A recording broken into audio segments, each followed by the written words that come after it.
In today's video, I'm going to teach you how to get email notifications in HubSpot CRM.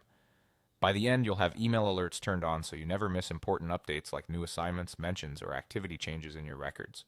I'll walk you through the exact path in HubSpot and share a few helpful tips so your notifications work the way you want. Start by heading to the HubSpot login page and sign into your account. Use the method your organization prefers. If your company uses Google Sign-In, you'll see the Google account chooser.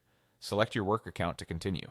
If your team uses a different login, that's fine. Just continue until you're inside your HubSpot portal. If prompted for multi-factor authentication, complete that as usual. The goal is simply to land on your HubSpot dashboard. Once you're in, look to the upper right corner of the screen for your profile picture or initials. Click that profile icon to open your user menu. From this menu, choose Profile and Preferences. This opens your personal settings area where you control how HubSpot communicates with you. If you work across multiple HubSpot accounts, double-check you're in the correct portal before adjusting settings so your preferences are applied where you actually work. In the left-hand sidebar of your preferences, select Notifications. Here you'll see different channels, including email. Find the email section and toggle Email Notifications on. This enables HubSpot to send alerts to the email address associated with your user profile.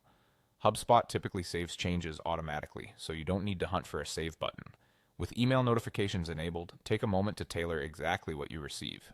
Expand the categories, such as CRM, conversations, or sales, and check the boxes for the activities that matter most to you, like someone assigning you a contact, being mentioned in a note, getting a reply in a conversation, or changes to deals you own.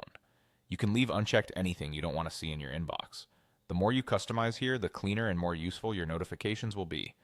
A few quick tips before we wrap up. If you're not receiving emails after enabling notifications, check your spam or junk folder and mark HubSpot as safe. If your company uses strict filters, ask your IT team to allow HubSpot notification emails. Also confirm your user profile email address is correct. And remember, you can revisit notifications anytime to fine-tune what you receive as your role evolves. That's it. You've successfully enabled and customized email notifications in HubSpot CRM.